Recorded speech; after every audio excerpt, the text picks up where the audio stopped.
नमस्ते दोस्तों। आज 25 दिसंबर है, क्रिसमस डे। आप सभी लोगों को मैरी क्रिसमस और क्रिसमस की ढेर सारी शुभकामनाएं। 25 दिसंबर को सुशासन दिवस भी मनाया जाता है। आज 99th बर्थडे है श्री अटल बिहारी वाजपेयी का, ठीक है। तो उन्हीं के जन्मदिन के उपलक्ष्य पे 25 दिसंबर को सुशासन दिवस मनाया जाता है। तो उसके बारे में भी कुछ चीजें पढ़ लेंगे। सबसे पहले एक कोट पढ़ लेते हैं आज क्रिसमस डे के शुभ अवसर पे कि लक का तो पता नहीं, लेकिन अवसर जरूर मिलती है मेहनत करने वालों को। तो इसमें सिंपली यही मैसेज दिया जा रहा है कि जो भी लोग मेहनत करते हैं वो खाली हाथ नहीं जाते हैं। समय लग सकता है, लेकिन उसे सफलता अपने जीवन में अवश्य ही मिलती है। तो आइए आज का डिस्कशन शुरू करते हैं। आज का डेट है 25 दिसंबर 2023 और अभी हम डिस्कस करेंगे द हिंदू के कुछ इंपॉर्टेंट आर्टिकल्स हिंदी में। तो सबसे पहले हम लोग एक आर्टिकल के रूप में इसे डिस्कस कर लेंगे कि आज का दिन जो है वो सुशासन दिवस मतलब कि गुड गवर्नेंस डे के रूप में मनाया जाता है। तो आज जो है वो अटल बिहारी वाजपेयी का 99वां जन्मदिन है। उसी के शुभ अवसर पे सुशासन दिवस के बारे में हम लोग कुछ चीज़ों को जान लेंगे। जैसे सुशासन जो होता है वो मुख्यतः 8 विशेषताओं पर निर्भर करता है, ठीक है। तो ये ध्यान रखिएगा, उत्तरदायित्व जिसमें होता है रिस्पॉन्सिबिलिटी और अकाउंटेबिलिटी। अकाउंटेबिलिटी में आपको जवाब देना पड़ेगा कि आपने कोई भी कार्य किया है तो उसके लिए आपको सजा भी मिल सकती है, ठीक है। लेकिन रिस्पॉन्सिबिलिटी में एक दायित्व होता है बस। उसके बाद पारदर्शिता, भागीदारी, सर्वसम्मति, कानून का शासन, उसके बाद प्रभावी कार्य कुशलता, न्याय संगत कार्य। तो ये सारे जो 8 विशेषता थे ये सुशासन की विशेषताएं हैं, ठीक है। तो इसके बारे में हम लोग विस्तार से पढ़ लेंगे और ये कब से शुरुआत हुई और इसके क्या क्या मुख्य स्तंभ है। जैसे लोकाचार हो गया, नैतिकता हो गया, समानता हो गया, दक्षता हो गया, ठीक है।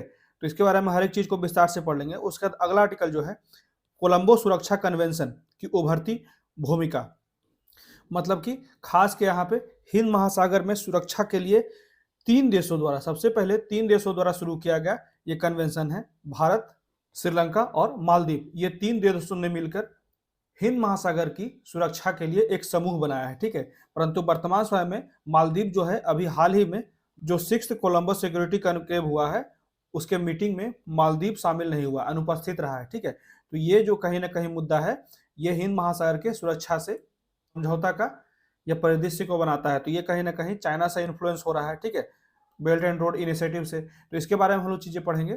तो इसके बारे में और कुछ चीजें पढ़ेंगे, जैसे कि कोलंबो सिक्योरिटी कॉन्क्लेव का जो 5वां बैठक हुआ था उसमें जो है मॉरिशस भी चौथा सदस्य बन गया है। उसके बाद बांग्लादेश और सेशल्स ने पर्यवेक्षक के रूप में भी भाग लिया। तो ये याद रखिएगा, ठीक है। और इसके बारे में बहुत सी चीजें हम लोग पढ़ेंगे जिससे कि हम अपने हिंद महासागर के सुरक्षा को सुरक्षित रख सकें, क्योंकि चाइना द्वारा देखा जा सकता है कि भारत के चारों तरफ जितने भी कंट्रीज हैं उसको ज्यादा से ज्यादा मैनिपुलेट करने का प्रयास कर रहा है, वहां पे ज्यादा से ज्यादा इन्वेस्टमेंट करने का प्रयास कर रहा है। उसके बाद हिंद महासागर में जैसे जिबूती में अपना वो नेवल बेस बना लिया है चाइना। उसके बाद हम्बन टोटा, ठीक है, श्रीलंका में भी नेवल बेस बना दिया। तो ये कहीं ना कहीं जो है चाइना द्वारा हिंद महासागर में अपने प्रभुत्व को बढ़ाया जा रहा है। और जितने भी भारत के पड़ोसी देश हैं, चाहे वो नेपाल हो, मालदीव हो, श्रीलंका हो, ठीक है, पाकिस्तान हो, बांग्लादेश हो, भूटान हो, यहाँ पे ज्यादा से ज्यादा इन्वेस्टमेंट करके वो भारत के विरुद्ध करना चाह रहा है। तो यहाँ पे भारत को बहुत ही इंपॉर्टेंस रखता है यहाँ पे, इसलिए भारत के लिए ये बहुत ही इंपॉर्टेंस रखता है कि कोलंबो सिक्योरिटी कॉन्क्लेव के द्वारा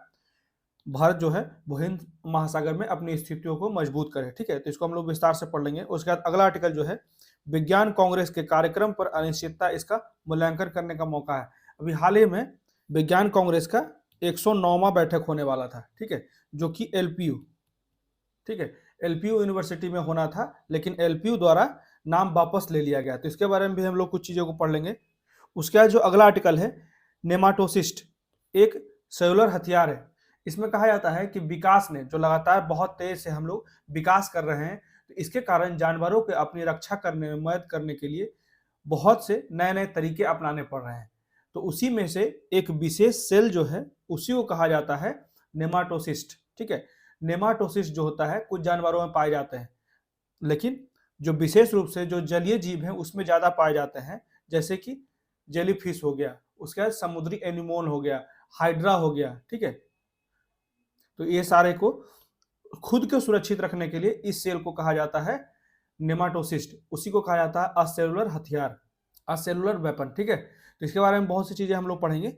उसके बाद अगला आर्टिकल जो है मिटिगेशन पॉल्यूशन, मतलब कि पॉल्यूशन के कारण जो अनेक प्रकार की समस्याएं हो रही है उसको हम किस तरह से नए नए पॉलिसी नए नए नियम बनाएं कि उसके प्रभाव को रोक सके। ठीक है, पॉल्यूशन जिस कारण से बढ़ रहा है उसके सोर्सेज को रोक सके, इसी को कहा जाता है मिटिगेशन। हम लोग बहुत अच्छे से पढ़ चुके हैं मिटिगेशन और एडेप्टेशन। ठीक है, तो इसी के लिए प्रयास किया जा रहा है कि जो लगातार जो बीमारियां हो रही है, दिल्ली जैसे जो क्षेत्र हैं जहां पे एयर क्वालिटी इंडेक्स बहुत ही खराब रह रहा है, ठीक है, वायु प्रदूषण के कारण अनेक प्रकार की बीमारियां उत्पन्न हो रही है, हाई ब्लड प्रेशर हो गया या फिर जो डायबिटीज की जो टाइप 2 डायबिटीज है वो डायरेक्टली हो रहा है व्यक्तियों में जो एयर क्वालिटी के कारण, ठीक है, एयर पॉल्यूशन के कारण। तो इसी के लिए यहाँ पे सुझाव दिया जा रहा है राइटर के द्वारा कि स्वास्थ्य बीमा पॉलिसी को अपनाने की जरूरत है, खासकर जो व्यक्ति मेट्रोपॉलिटन सिटीज में रहते हैं, जिससे कि उनका बहुत सारे तरीकों से कवर किया जा सके। ओपीडी हो गया या पीईडी हो गया। ठीक है, तो इसके बारे में हम लोग अंतर पढ़ेंगे। तो आइए शुरू करते हैं आज का डिस्कशन। तो सबसे पहले हम लोग देख लेते हैं 25 दिसंबर के लिए ये महत्वपूर्ण रखता है सुशासन दिवस। इसी के लिए हम लोग सुशासन को बहुत अच्छे तरीके से पढ़ेंगे क्योंकि ये इथिक्स में भी आ सकता है। ठीक है, इथिक्स में भी उपयोग हो सकता है, पॉलिटी में भी उपयोग हो सकता है, सोसाइटी में भी उपयोग हो सकता है। ठीक है, तो ये तीन तीन जगह कवर किया जा सकता है, इसलिए इसको ध्यान से हम लोग पढ़ेंगे। सुशासन जो है उसकी अवधारणा चाणक्य के समय से भी विद्यमान थी। उन्होंने अर्थशास्त्र में इसका विस्तार से उल्लेख किया है। ठीक है, उसके बाद नागरिक केंद्रित प्रशासन जो है वो सुशासन की नींव पर आधारित है। तो याद रखिएगा कि नागरिक केंद्रित प्रशासन जो है वो सुशासन की नींव पर आधारित है। इसमें 8 विशेषताओं की बात किए थे हम लोग। यहाँ पे उत्तरदायित्व हिंदी में लिख दिया गया है, रिस्पॉन्सिबिलिटी और अकाउंटेबिलिटी दोनों के मतलब में बहुत ज्यादा अंतर होता है। ठीक है, तो इसी की बात की जा रही है। उत्तरदायित्व हो गया, पारदर्शिता हो गया, भागीदारी हो गया, सर्वसम्मति उन्मुख हो गया, उसके बाद कानून के शासन का पालन करना, प्रभावी और कार्यकुशलता, उसके बाद न्याय संगत और समावेशी कार्य करना। इसी से जो गुड गवर्नेंस को प्रमोशन मिलता है, प्रमोट किया जाता है। ठीक है, उसके बाद सुशासन के मुख्य स्तंभ क्या क्या है, तो सुशासन का लक्ष्य जो है वो नागरिकों को प्रभावी, कुशलतापूर्वक और न्याय संगत रूप से सार्वजनिक सेवाएं प्रदान करना। ठीक है, मेनली यही गुड गवर्नेंस का जो मेन एम है कि किसी भी व्यक्ति को प्रभावी, कुशलतापूर्वक और न्याय संगत सार्वजनिक सेवाएं प्रदान करना है। सुशासन का उद्देश्य है एक ऐसा वातावरण प्रदान करना जिसमें जाति, वर्ग और लिंग के बावजूद सभी नागरिक अपनी पूरी क्षमता से विकास कर सके, जिसमें लोकाचार मतलब कि नागरिकों की सेवा करना, नैतिकता, ईमानदारी, सत्यनिष्ठा, पारदर्शिता को बढ़ावा देना, समानता, सभी नागरिकों के साथ कमजोर वर्गों के प्रति सहानुभूति के साथ समान व्यवहार करना, दक्षता, उत्पीड़न के बिना सेवा की त्वरित और प्रभावी डिलीवरी और आईसीटी का तेजी से उपयोग करना। ठीक है, तो ये है कुछ मुख्य स्तंभ जो हैं वो सुशासन के हैं। उसके इसमें बाधाएं क्या हैं जो सुशासन को अप्लाई करने की बात होती है किसी भी स्टेट में, तो इसमें बाधाएं क्या क्या हैं, तो द्वितीय एआरसी, ठीक है, इसी को कहा जाता है administration reform commission. Second ARC जो है वो इथिक्स के लिए बहुत ही महत्वपूर्ण है। ठीक है, इसी से संबंधित कहा जाता है कि द्वितीय एआरसी की 12वीं रिपोर्ट के अनुसार, ये जो 12वीं रिपोर्ट है इथिक्स के लिए बहुत ही महत्वपूर्ण होता है। तो 12वीं रिपोर्ट के अनुसार सुशासन में बहुत सी बाधाओं का उल्लेख किया गया है, जिसमें सिविल सेवकों की व्यवहार संबंधी समस्याएं। उसके बाद दूसरी एआरसी रिपोर्ट के अनुसार सिविल सेवक अनमय, आत्मअस्थायी और अंतर्मुखी हो गए हैं। तो ये भी एक समस्या की बात की जा रही है सेकंड एआरसी के द्वारा। उसके बाद जवाबदेही का अभाव, अकाउंटेबिलिटी। ठीक है, दोषी अधिकारियों के विरुद्ध बहुत कम ही अनुशासनात्मक कार्रवाई होती है, जिसके कारण जो है जवाबदेही का अभाव होता है। उसके बाद लाल फीताशाही, जो ब्यूरोक्रेट्स होते हैं, नौकरशाहों को उन नियमों और प्रक्रियाओं का पालन करना पड़ता है जो सुशासन के लिए महत्वपूर्ण है। हालांकि कभी कभी ये नियम और प्रक्रियाएं गलत और बोझिल होती है और वे अपने अस्तित्व के मूल उद्देश्य को पूरा नहीं कर पाते हैं। उसके बाद नागरिकों के अधिकारों और कर्तव्यों के बारे में जागरूकता का निम्न स्तर। अधिकारों और कर्तव्यों के बारे में जागरूकता यह सुनिश्चित करेगा कि अधिकारी और अन्य नागरिक प्रभावी ढंग से, ईमानदारी से कर्तव्य का पालन कर रहे हैं या नहीं। उसके बाद कानूनों और नियमों का अप्रभावी कार्यान्वयन। ठीक है, तो हमारे पास नागरिकों और समाज के कमजोर वर्गों के अधिकारों की सुरक्षा करने के लिए बहुत बड़ी संख्या में कानून बनाया गया है जो भारत का संविधान है, लेकिन इन कानूनों के कमजोर कार्यान्वयन से सरकारी तंत्र में नागरिकों का विश्वास कम हो रहा है। ठीक है, उसके बाद आगे कहा जाता है कि 1992 की शासन और विकास नामक रिपोर्ट में विश्व बैंक ने सुशासन की अपनी परिभाषा निर्धारित की। तो यहाँ पे देख सकते हैं 1992 की शासन और विकास नामक जो विश्व बैंक का रिपोर्ट है उसी में पहली बार सुशासन का परिभाषा दिया गया विश्व बैंक के द्वारा। ठीक है, और इसने सुशासन को विकास के लिए किसी भी देश के आर्थिक और सामाजिक संसाधनों के प्रबंधन में शक्ति का प्रयोग करने का तरीका के रूप में परिभाषित किया है। ठीक है, क्लियर कहा जा रहा है कि किसी भी देश के विकास के लिए उसके आर्थिक और सामाजिक संसाधनों के प्रबंधन में जो शक्तियों का प्रयोग करने का तरीका के बारे में बताया गया है। ठीक है, ये विश्व बैंक के द्वारा बताया गया है। तो इसमें भी सुशासन की 8 विशेषताएं बताई गई है, जैसे यह सहभागी, सर्वसम्मति उन्मुख, जवाबदेही, पारदर्शी, उत्तरदायी, प्रभावी और कुशल, न्याय संगत और समावेशी, और कानून के शासन का पालन करने के लगभग एक ही है। ठीक है, जो सेकेंड ARC 12th रिपोर्ट में दिया गया है वही बातें यहाँ पे विश्व बैंक का जो रिपोर्ट है शासन और विकास, ठीक है, उसमें भी कहा गया है। तो यह आश्वासन देता है कि भ्रष्टाचार को कम किया जाए, अल्पसंख्यकों के विचारों को ध्यान में रखा जाए और निर्णय लेने में समाज के सबसे कमजोर लोगों की आवाज भी सुनी जाए। यह समाज की वर्तमान और भविष्य की जरूरतों के प्रति उत्तरदायी है।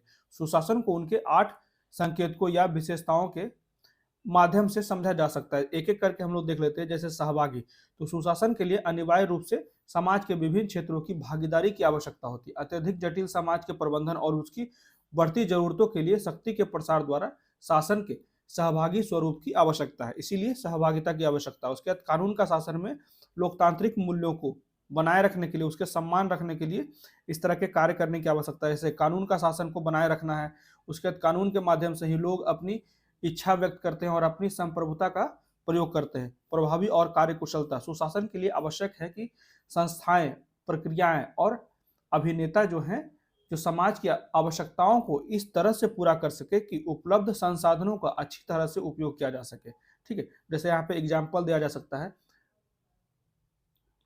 वर्षा का जल, ठीक है, या फिर जल का जो हम लोग बर्बादी कर रहे हैं उसको कैसे कैसे हम लोग प्रबंधित कर सकते हैं। ठीक है, उसके बाद विभिन्न जो लोग कार्य करते हैं, अभिनेता समाज की आवश्यकताओं को पूरा करते हैं और इसका मतलब है कि ये बहुत ही प्रभावी है। ठीक है, पारदर्शिता, सुशासन के संकेतकों के रूप में पारदर्शिता का अर्थ है कि लोग निर्णय लेने की प्रक्रिया और उसके कार्यान्वयन के संबंध में जानकारी के लिए खुले रहें। ठीक है, जैसे सुप्रीम कोर्ट का जो वर्डिक्ट हो गया उसको पब्लिक प्लेटफॉर्म पे आना चाहिए। ठीक है, तो यही सारी चीजें जो पारदर्शिता को बढ़ावा देगा। या फिर कोई भी एग्जाम का जो कॉपी चेक होता है उसमें जो भी लड़कों को समस्या रहता है तो उसको RTI करते हैं, तो ये भी कहीं ना कहीं पारदर्शिता को बढ़ावा देता है।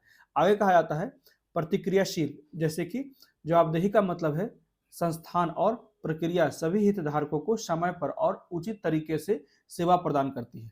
न्याय संगत और समावेशी, समानता और समावेशी का अर्थ है नीति निर्माण में समाज के सभी सदस्यों, विशेष रूप से कमजोर लोग और जमीनी स्तर के लोग, मतलब जो गरीब लोग हैं, उनको ध्यान में रखा जाए।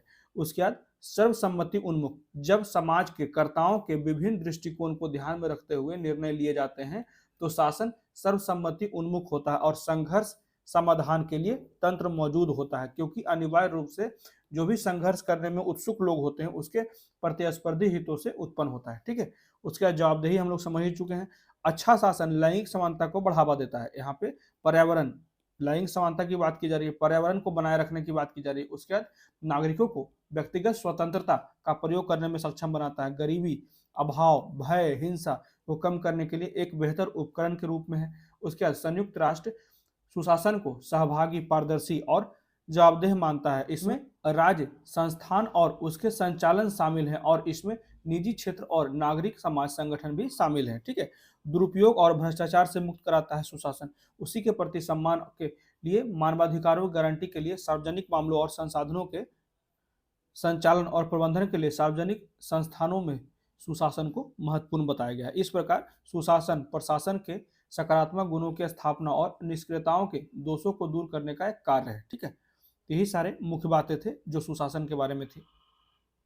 अब बढ़ते हैं अगले आर्टिकल की तरफ। ठीक है, इसमें कहा जाता है मेनली जो कोलंबो सिक्योरिटी कनकेव जो है, मेनली जो है हिंद महासागर में सुरक्षा को बनाए रखने के लिए 3 देशों द्वारा, ठीक है, 3 देश द्वारा शुरुआत किया गया था, भारत, श्रीलंका और मालदीव। परंतु 5वां जो बैठक हुआ कोलंबो सिक्योरिटी कनकेव में, उसमें मालदीव शामिल नहीं हुआ, जिसके कारण अभी समस्याएं उत्पन्न हो सकती है, क्योंकि चाइना जो है वो लगातार ही हिंद महासागर में अपना प्रभुत्व बढ़ाता जा रहा है, सैन्य शक्तियों को बढ़ाता जा रहा है, चाहे वो जिबूती हो, ठीक है, या फिर हम्बनटोटा श्रीलंका। ठीक है, तो ये जगह, दोनों जगह जो है अपना नेवल बेस बना लिया है चाइना। उसके बाद लगातार जो भारत के पड़ोसी देश हैं वहाँ पे इन्वेस्टमेंट बढ़ा रहा है, चाहे भूटान को देख लें, नेपाल को देख लें, मालदीव को देख लें, पाकिस्तान को देख लें, ठीक है, जिससे कि उनका बेल्ट एंड रोड इनिशिएटिव है उसको फायदा मिल सके, ठीक है।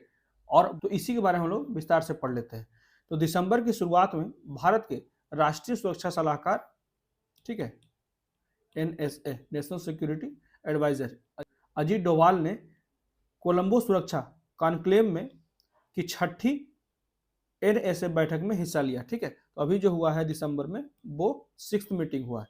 तो बैठक में पिछले वर्ष CSC द्वारा किए गए विकास और प्रगति की समीक्षा की गई और सुरक्षित और स्थिर हिंद महासागर को बढ़ावा देने के लिए वर्ष 2024 के रोड मैप पर भी सहमति व्यक्त की गई। तो बैठक में सदस्य जो देश थे मॉरिशस, श्रीलंका और पर्यवेक्षक राज्य बांग्लादेश और सेशल्स भी शामिल थे। तो ये ध्यान रखिएगा, ठीक है। ये चौथा है, फोर्थ जो था मॉरिशस बना था।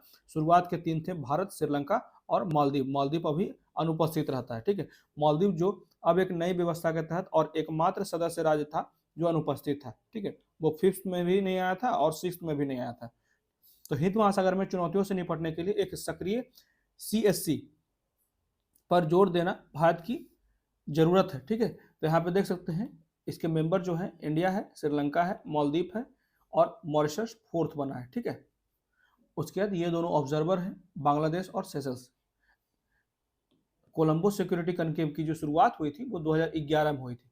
यह ध्यान रखिएगा, जो मैरीटाइम सिक्योरिटी ग्रुपिंग है। आगे कहा जाता है CSC का गठन जो है 2011 में भारत, श्रीलंका और मालदीव के त्रिपक्षीय समुद्री सुरक्षा समूह के रूप में किया गया और इसने राष्ट्रीय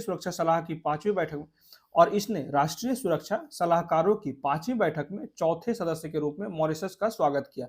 बांग्लादेश और सेशल्स ने पर्यवेक्षक के रूप में भाग लिया और उन्हें समूह में शामिल होने के लिए भी आमंत्रित किया गया है। तो इनके लक्ष्य क्या क्या हैं, जैसे समुद्री सुरक्षा एवं संरक्षण, उसके बाद आतंकवाद और कट्टरवाद से मुकाबला करना, उसके बाद तस्करी और अंतर्राष्ट्रीय संगठित अपराध का मुकाबला करना, साइबर सुरक्षा, महत्वपूर्ण बुनियादी ढांचे और प्रौद्योगिकी की सुरक्षा करना, उसके बाद मानवीय सहायता और आपदा पे एकजुट होकर सहयोग करना, ठीक है। और महत्व क्या है CSC का, तो CSC को क्षेत्रीय सहयोग और साझा सुरक्षा उद्देश्यों को रेखांकित करने के लिए हिंद महासागर तक भारत की पहुंच के रूप में देखा जाता है। चीन का मुकाबला, CSC को रणनीतिक महत्व के क्षेत्र में चीन के प्रभाव को प्रतिबिंबित करने और सदस्य देशों में चीन पद चिन्ह को कम करने। यहाँ पे यही कहा जा रहा है कि चीन का जो प्रभुत्व बढ़ रहा है लगातार हिंद महासागर के क्षेत्र में, इसको कम करने की बात की जा रही है। उसके समुद्री सुरक्षा को और सुनिश्चित करने की बात की जा रही है, मजबूत करने की बात की जा रही है। भारत के पास रणनीतिक चौक पॉइंट के द्वीपों के साथ साथ लगभग 7500 किलोमीटर की एक बड़ी तट रेखा है, कोस्टल एरिया है, ठीक है। ध्यान है ना, ये जैसे फिगर हम लोग बनाते हैं, ये पूरा का पूरा कोस्टल एरिया है, गुजरात से लेकर उड़ीसा, वेस्ट बंगाल तक, ठीक है। उसके बाद यह समुद्री सुरक्षा को देश के लिए प्राथमिकता बनाता है, जिसमें CSC एक महत्वपूर्ण भूमिका निभाता है। ये मेनली जो है हिंद महासागर की सुरक्षा के लिए है, जैसे कि सागर विजन के साथ तालमेल। यह समूह जो है वो भारत के सागर क्षेत्रों में सभी के लिए सुरक्षा और विकास को आगे बढ़ाता है। भारत के क्वाड समूह का सदस्य होने के अनुरूप भी है। तो ये भी दिखाता है कि जो भारत का क्वाड जो है, जैसे भारत हो गया, उसके बाद USA हो गया, जापान हो गया, ऑस्ट्रेलिया हो गया, यही चारों क्वाड के मेंबर हैं। मेनली चाइना को काउंटर करने के लिए ही बनाया गया है, ठीक है। तो इसका भी लक्ष्य पूरा करता है। उसके बाद उभरता उप क्षेत्रवाद, हिंद महासागर क्षेत्र के 6 देशों का एक साथ आना और एक सामान्य समुद्री और सुरक्षा मंच पर उप क्षेत्रवाद के विकास का संकेत देता और व्यापक वैश्विक संदर्भ में भी यह महत्वपूर्ण है, ठीक है। तो यह था पूरा का पूरा जो कोलंबो सिक्योरिटी कनक्लेव था, क्या था, ध्यान रखिएगा, ये कभी भी मेंस में भी क्वेश्चन आ सकता है, ठीक है। अब बढ़ते हैं अगले आर्टिकल की तरफ। इसमें जो है वो साइंस कांग्रेस का 109वां बैठक होने वाला था LPU में, ठीक है। तो LPU जो है वो इससे अपना नाम वापस ले लिया है। तो मुख्य मुद्दा यही है। तो मेनली हम लोग जान लेते हैं कि विज्ञान कांग्रेस के कार्यक्रम पर अनिश्चितता, इसका मूल्यांकन करने का मौका। तो मेनली हम लोग जानते हैं कि विज्ञान कांग्रेस होता क्या है, ठीक है। तो इसकी स्थापना जो हुई थी 1914 में भारत के वैज्ञानिक अनुसंधान को प्रोत्साहित करने के लिए। तो ये ध्यान रखिएगा, ISC इंडियन साइंस कांग्रेस, ठीक है, ये याद रखिएगा, इंग्लिश में भी इसे कहा जाता है ISC इंडियन साइंस कांग्रेस, एक प्रतिष्ठित और प्रभावशाली वैज्ञानिक संगठन है जिसकी सालाना बैठक जनवरी के पहले सप्ताह में होती है। ठीक है, इसी के लिए ये जो न्यूज में आया था 109वां बैठक होने वाला था, तो लवली प्रोफेशनल यूनिवर्सिटी ने अपना नाम वापस ले लिया मेजबानी के लिए। ठीक है, तो भारतीय विज्ञान कांग्रेस एसोसिएशन आधिकारिक निकाय है जो इस कार्यक्रम का आयोजन करता है।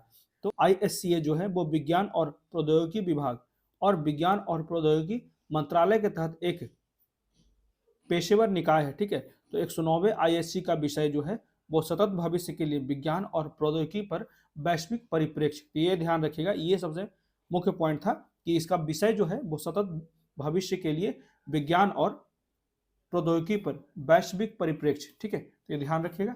अब बढ़ते हैं अगले आर्टिकल की तरफ। इसमें कहा जाता है नेमाटोसिस्ट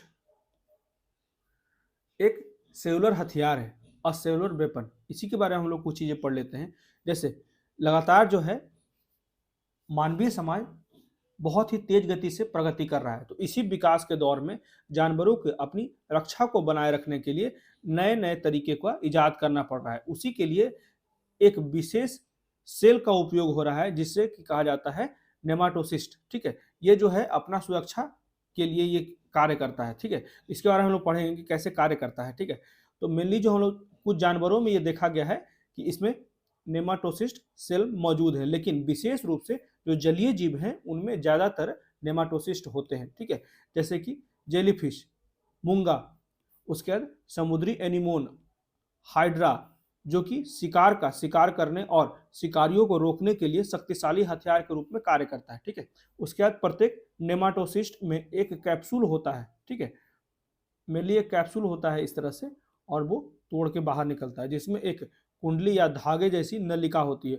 और इसमें कुछ पॉइजन्स होते हैं, विषाक्त पदार्थों के साथ एक बल्ब नुमा संरचना होती है। जैसे फिगर में देख सकते हैं ये जो बल्ब नुमा संरचना है। ठीक है, तो इस nematocyst consist of a capsule containing a coiled thread like tubules and a bulbous structure with toxin। ठीक है, तो इसी कारण जो अपने खुद की रक्षा कर पाता है।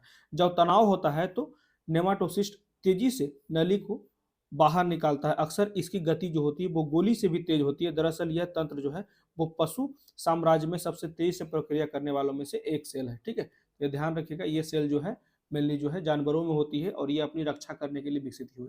उसी को कहा जाता है असेलुलर वेपन, असेलुलर हथियार। ठीक है, तो नेमाटोसिस्ट विशेष रूप से निडारियनों की भोजन और रक्षा रणनीति में महत्वपूर्ण भूमिका निभाता है। तो जैसे में निडारियंस ऐसे जानवर होते हैं जिसमें नेमाटोसिस्ट नामक कोशिकाएं होती है। जब संभावित शिकार एक सिनिडोसाइट के संपर्क में आते हैं तो कोशिका की सतह पर विशेष संवेदी संरचनाएं नेमाटोसिस्ट की रिहाई को ट्रिगर करती है। ठीक है, तो इसी नेमाटोसिस्ट की सेल को निकालने के लिए ये ट्रिगर करती है और ये बाहर निकलता है, फिर नलिका खुल जाती है और ठीक है इसी से ये बाहर निकलता है और शिकार की बाहरी परत को छेद करता है। यही मैं शुरुआत में बोला था, वो छेद करके तोड़ के बाहर निकल जाता है और यहाँ से उसके शरीर में विषाक्त पदार्थों को इंजेक्ट करता है, तो इसी से वो खुद को रक्षा कर पाता है। तो नेमाटोसिस्ट में मौजूद विषाक्त पदार्थों का भी अलग अलग प्रभाव होता है। कुछ लोग लकवाग्रस्त हो जाते हैं, शिकार को गतिहीन कर देता है, और अन्य साइटोलिटिक हैं जिसका अर्थ है वे कोशिकाओं को जोड़ता है। जैसे कि निडारियनों अपने शिकारियों या रक्षात्मक प्रयासों की सफलता सुनिश्चित करने के लिए विषाक्त पदार्थों के संयोजन का उपयोग करने के लिए किए जाते हैं। तो कुल मिलाकर नेमाटोसिस्ट की जटिल विभिन्न जलीय वातावरण में निडारियन की सफलता में योगदान करता है। तो ये कुछ टर्म याद रखिएगा, नेमाटोसिस्ट हो गया, और ये मेनली जो है वो जानवरों में होता है, जलीय जीव में होता है। खुद की रक्षा करने के लिए ये सेल का बहुत ज्यादा उपयोग होता है। ठीक है, ये किस तरह से कार्य करता है, अचानक से तोड़ देता है और वहां से विष निकलता है। ठीक है, तो याद रखिएगा निडारियन की भी यहाँ पे बहुत ही महत्वपूर्ण भूमिका होती है। ठीक है, जो दुर्जय जीव बन जाते हैं। तो ये था पूरा का पूरा आर्टिकल जिसमें बताया गया था नेमाटोसिस्ट होता क्या है। अब बढ़ते हैं अगले आर्टिकल की तरफ। इसमें कहा जाता है mitigating pollution with health insurance policy. मतलब मेनली जो यहाँ पे कहा जाता है एयर क्वालिटी इंडेक्स। ठीक है, जितने भी मेट्रोपॉलिटन सिटीज हैं, ठीक है, तो यहाँ पे क्या हो रहा है कि एयर क्वालिटी लगातार जो है वो डिक्रीज होती जा रही है। जैसे कि दिल्ली का ही एग्जाम्पल लेते हैं, तो वहाँ पे दो एग्जाम्पल दिया गया है। एक इंग्लैंड के जो क्रिकेट खेलने गए थे प्लेयर्स, तो वहाँ पे उसने सांस लेने के लिए इनहेलर का उपयोग किया था। ठीक है, उसके बाद जबकि बांग्लादेश की टीम ने एक मैच के लिए जो है अपना प्रैक्टिस सेशन ही रद्द कर दिया था, बस वहाँ के एयर क्वालिटी के कारण।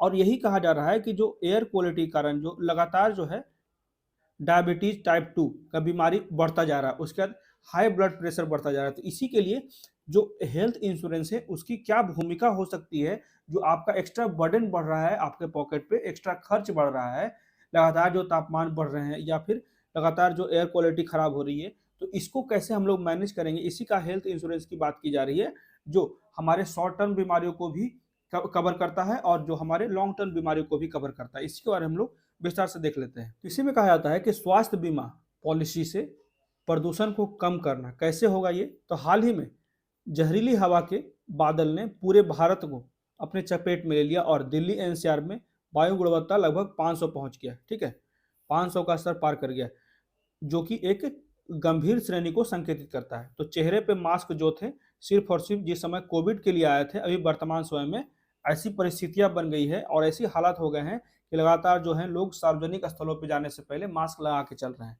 ठीक है, तो इसी का 2 एग्जाम्पल दिया गया था जो हम लोग शुरुआत में भी डिस्कस किए थे कि एक बार अभी इंग्लैंड के खिलाड़ी को प्रदूषण के उच्च स्तर के कारण इनहेलर का उपयोग करना पड़ा, वहीं बांग्लादेश ने अपना प्रैक्टिस सेशन भी रद्द कर दिया। इस साल दीपावली उत्सव से पहले ही स्थितियां बहुत ही गंभीर हो गई थी। तो वायु प्रदूषण के उच्च स्तर के लंबे समय तक संपर्क में रहने से जो गंभीर स्वास्थ्य समस्याएं बहुत ज्यादा पैदा हो रही है, तो यह स्वास्थ्य बीमा को इस समय के दौरान एक गैर पारगम, मतलब कि ये बहुत ही अच्छा है, इसको सब जगह कवर करेगा। ठीक है, सुरक्षा कवच के रूप में उपयोग किया जाएगा। ठीक है, तो जैसे कि यहाँ पे देख सकते हैं ये जो है मिटिगेटिंग पॉलिसीज है। ठीक है, खास के एयर पॉल्यूशन से, जैसे कि पर्सनल मास्क लगाएं, होम एयर फिल्ट्रेशन, जितने भी घर में बाहर से हवा आते हैं फिल्टर का उपयोग करें। ठीक है, अवॉइड पॉल्यूटेड इन्वायरमेंट में जाने से बचें। एक्सरसाइज जो कर रहे हैं मोस्टली प्रयास करें कि घर के अंदर ही करें।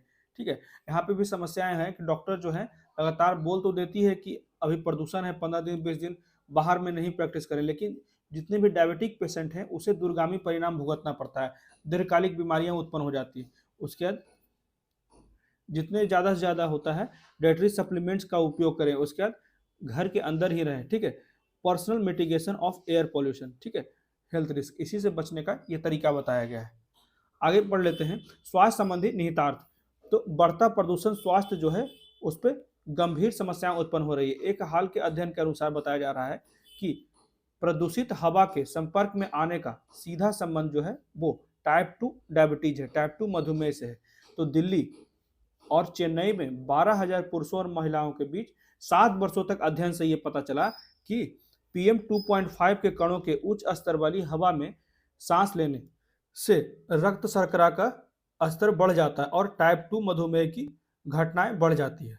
ठीक है, उसके बाद चिकित्सा विशेषज्ञों के अनुसार उच्च स्तर के प्रदूषकों वाली हवा में सांस लेने एक दिन में 25 से 30 सिगरेट से जितना नुकसान होता है उतना ज्यादा इस प्रदूषित हवा में सांस लेने से होता है।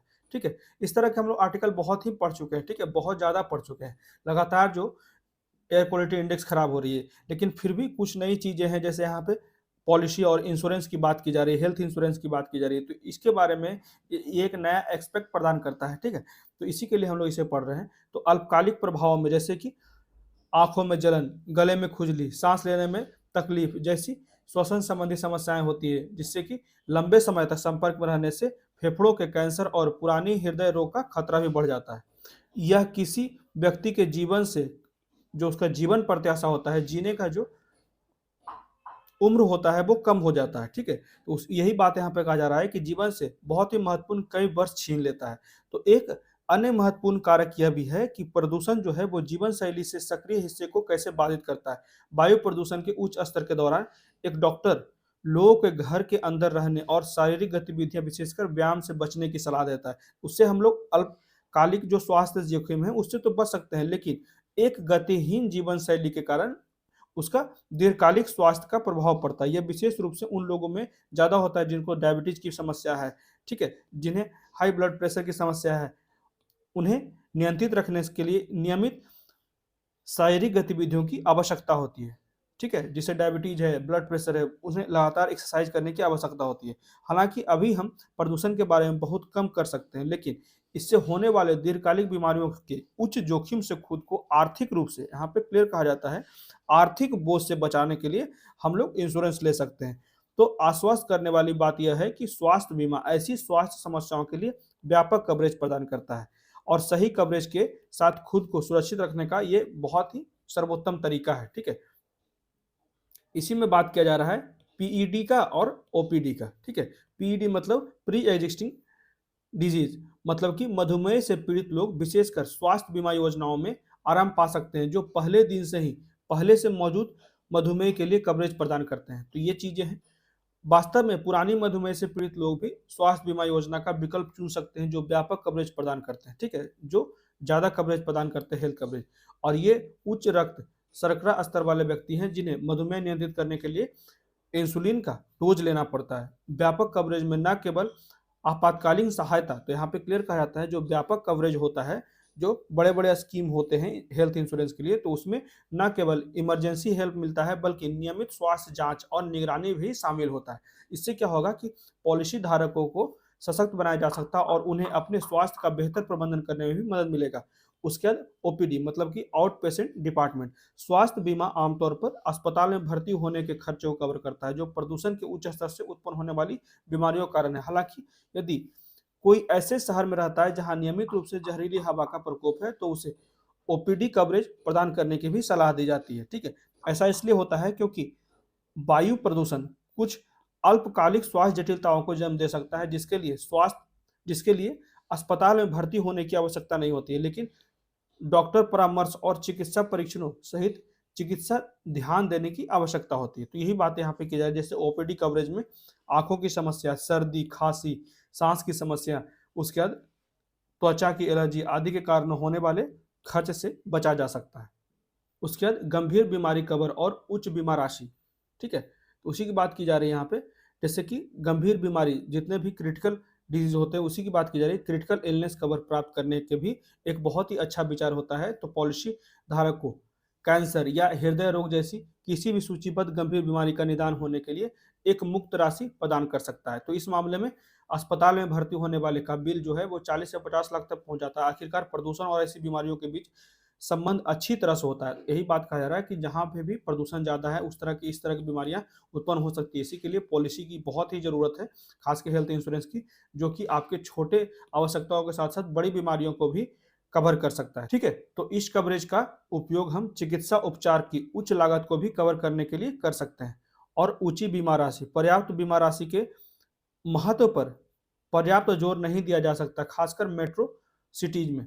तो लगातार उच्च स्तर के प्रदूषण के संपर्क में रहने वाले कम से कम लोग जो हैं वो 50 लाख से 1 करोड़ तक की बीमा राशि महत्वपूर्ण है। ठीक है, साथ ही मेट्रो शहर में 2 वयस्कों के लिए 1 करोड़ का कवर लगभग 1300 मासिक प्रीमियम का पर काफी किफायती है। इससे व्यक्ति को गंभीर चिकित्सा देखभाल वहन करने में भी मदद मिलेगी जो गंभीर और पुरानी बीमारियों से भी आपको सुरक्षा प्रदान करेगी। ये था पूरा का पूरा आर्टिकल जिसमें मिटिगेशन की बात की जा रही थी। जो लगातार एयर क्वालिटी इंडेक्स खराब हो रहा है या फिर क्लाइमेट चेंज हो रहा है तो उसके दुष्परिणाम से निपटने के लिए हमें सुझाव दिया जा रहा है राइटर के द्वारा कि ज़्यादा से ज़्यादा हेल्थ इंश्योरेंस कवरेज को लेना हमारे लिए बहुत ही सकारात्मक रहेगा, जिससे कि लोग ज़्यादा से ज़्यादा जागरूक भी हो जाएंगे और उस पर अचानक से बोझ नहीं पड़ेगा। हेल्थ का जो अतिरिक्त बोझ पड़ता है, आर्थिक बोझ पड़ता है, वो कम हो जाएगा। ठीक है, तो ये थे पूरा का पूरा आर्टिकल जो हमने आज के द हिंदू के एडिटोरियल में पढ़ा। ठीक है, कैसा लगा प्लीज मुझे कमेंट करके बताएं और मेरे वीडियो को ज़्यादा से ज़्यादा लाइक करें, शेयर करें और मेरे